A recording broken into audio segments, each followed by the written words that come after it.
आदित्यच्या चेहऱ्यावरचा रंग उडाला होता. आरोही त्याच्याकडे बघत होती. आदित्य, काय झालं? तो काही क्षण शांत राहिला. मग लगेच मोबाईल लॉक करत म्हणाला, काही नाही, चल तुला घरी सोडतो. आरोहीने त्याच्याकडे संशयाने पाहिलं. आतापर्यंत तो खूप मोकळेपणाने वागत होता, पण गेल्या काही मिनिटात तो पूर्ण बदलला होता. दोघे गाडीत बसले. गाडीत नेहमीसारख्या गप्पा नव्हत्या. रेडिओवर हलकं गाणं सुरू होतं, पण दोघेही शांत होते. आरोहीने खिडकीबाहेर पाहिलं. 5 मिनिटं गेली, 10 मिनिटं गेली. शेवटी तीच बोलली, आदित्य, मी काही विचारू? तू माझ्यापासून काही लपवतो आहेस का? स्टेअरिंगवरची त्याची पकड घट्ट झाली. आरोहीचा प्रश्न हवेतच अडकून राहिला. काही क्षण आदित्य काही बोललाच नाही. गाडीच्या खिडकीतून बाहेर पावसाचे हलके थेंब काचांवर आदळत होते. वातावरणात विचित्र शांतता होती. शेवटी आदित्य हलक्या आवाजात म्हणाला, तसं काही नाही आरोही, फक्त ऑफिसचं थोडं टेन्शन आहे. आरोहीने त्याच्याकडे पाहिलं. तिला जाणवत होतं की तो खोटं बोलतोय, कारण काही वेळापूर्वीपर्यंत हसणारा, चिडवणारा आदित्य अचानक इतका बदलला होता की ती स्वतःही घाबरली होती. आदित्य, ती पुन्हा म्हणाली, आपली ओळख नवीन असेल, पण एवढं नक्की समजलंय मला की तू आता खोटं बोलतोयस. आदित्य काही क्षण तिच्याकडे पाहत राहिला. मग हलकसं हसला. इतक्या लवकर ओळखायला लागलीस मला? हो, तीही हलकसं हसत म्हणाली, कारण मला तुझी काळजी वाटते. क्षणभर आदित्यच्या चेहऱ्यावरचे भाव बदलले. त्याने गाडी बाजूला थांबवली. दोघांमध्ये काही क्षण शांतता पसरली. मग तो तिच्याकडे वळून म्हणाला, आरोही, जर एखाद्या व्यक्तीचा भूतकाळ खूप विचित्र असेल तर त्याने तो सांगावा का? आरोही थोडी गोंधळली. सांगावा, जर समोरची व्यक्ती आपली असेल तर, आणि सांगितल्यावर ती व्यक्ती दूर गेली तर? आरोही त्याच्या डोळ्यात बघत म्हणाली, जे खरंच आपले असतात ना, ते भूतकाळामुळे सोडून जात नाहीत. आदित्य काही बोलला नाही, पण त्याच्या डोळ्यात वेगळीच चमक आली होती. काही वेळाने गाडी आरोहीच्या घरासमोर येऊन थांबली. ती खाली उतरली. बाय. बाय. पण आज आदित्यच्या चेहऱ्यावरचं स्मित अपूर्ण वाटत होतं. आरोही घरात गेली, मात्र खिडकीतून तिने पुन्हा बाहेर पाहिलं. आदित्यची गाडी अजूनही तिथेच उभी होती. तो कुठेतरी हरवून गेला होता. त्या रात्री आदित्य मुंबईत त्याच्या फ्लॅटमध्ये परतला. रात्रीचे 11:30 वाजले होते. तो सोफ्यावर बसला होता. समोर टेबलवर लॅपटॉप उघडा होता, पण त्याचं लक्ष कुठेच नव्हतं. त्याच्या मनात फक्त एकच नाव फिरत होतं, सौरभ देशपांडे. अचानक त्याचा फोन वाजला. स्क्रीनवर अननोन नंबर दिसत होता. त्याने कॉल उचलला. हॅलो. समोरून काही सेकंद शांतता होती, आणि मग एक थंड आवाज आला, आदित्य, खूप दिवसांनी. आदित्य दचकला. कोण? समोरचा माणूस हसला. इतक्या लवकर विसरलास? आदित्यच्या कपाळावर घामाचे थेंब आले. कोण आहेस तू? भूतकाळ. आणि कॉल कट झाला. क्षणभर आदित्य तसाच उभा राहिला. त्याचं हृदय जोरात धडधडत होतं. तो घाईघाईने बेडरूममध्ये गेला. कपाट उघडलं. खालच्या ड्रॉवरमधून एक जुनी फाईल बाहेर काढली. हात थरथरत होते. फाईल उघडताच त्यातून एक जुना फोटो खाली पडला. आदित्यने तो फोटो उचलला, आणि फोटो पाहताच त्याच्या डोळ्यात भीती उमटली. कारण त्या फोटोमध्ये एक लहान मुलगा, एक तरुण माणूस, आणि त्यांच्या शेजारी उभा होता सौरभ देशपांडे. आदित्यच्या हातातून फोटो खाली पडला. हे परत कसं सुरू झालं? तो स्वतःशीच पुटपुटला.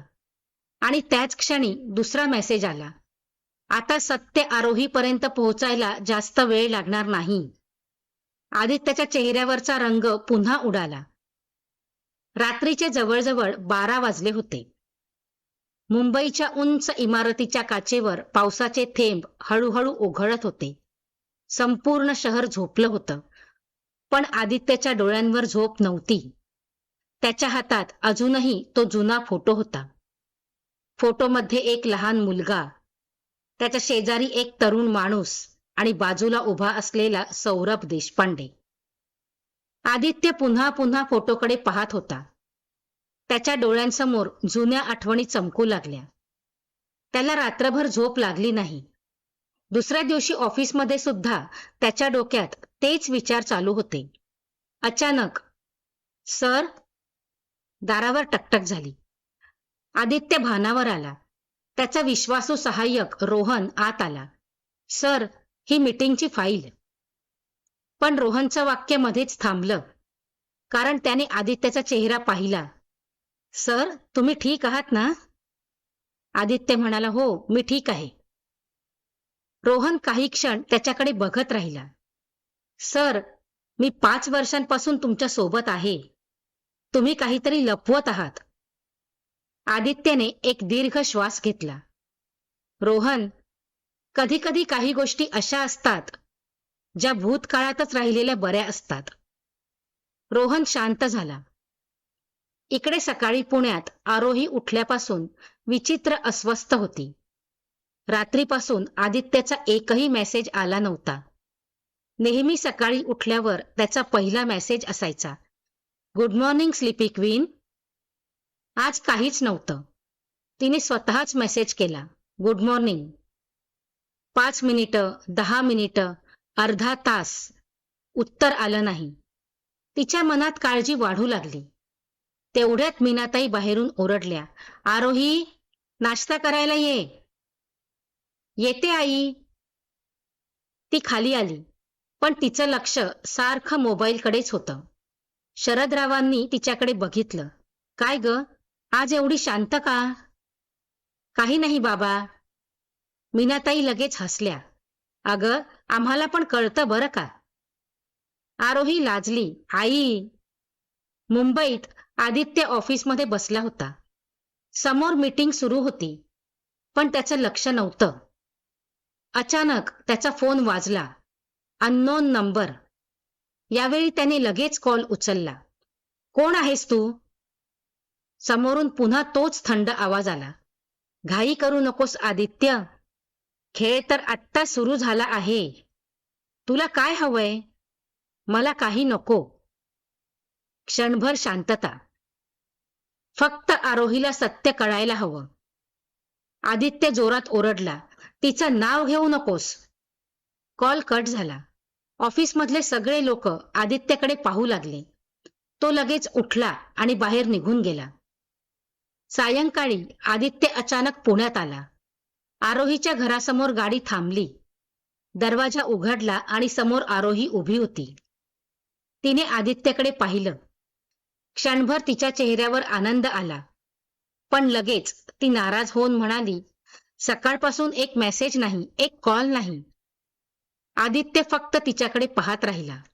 पुढच्याच क्षणी तो तिच्याजवळ आला आणि अचानक तिचा हात हातात घेतला. आरोही दचकली. त्याचा हात थरथरत होता. आरोही. त्याचा आवाज जड झाला होता. माझ्यावर विश्वास आहे तुझा? ती गोंधळली. आहे, पण अचानक काय झालं? मी काहीही सांगितलं तरी माझ्यावर विश्वास ठेवशील? आरोही आता पूर्णपणे गोंधळली होती. आदित्य, तू मला घाबरवतो आहेस. तो काही बोलणार इतक्यात मागून आवाज आला, माफ करा. दोघांनी मागे वळून पाहिलं. एक मध्यमवयीन माणूस उभा होता. त्याच्या हातात एक जुना तपकिरी लिफाफा होता. तो सरळ आदित्यकडे पाहत म्हणाला, हे तुम्हाला द्यायला सांगितलं होतं. कोणी? तो माणूस हलकसा हसला.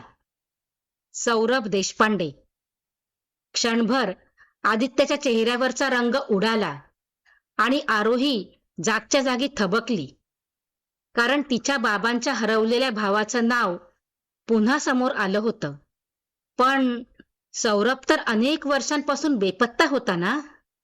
मग हा लिफाफा कोणी पाठवला आणि त्यात नेमकं काय होतं, पाहूया पुढील भागात. मित्रांनो, कथा आवडली असेल तर व्हिडिओला लाईक करा, शेअर करा आणि कमेंटही करा. आणि आपल्या चॅनलवर नवीन असाल तर चॅनलला सबस्क्राईब करा. धन्यवाद.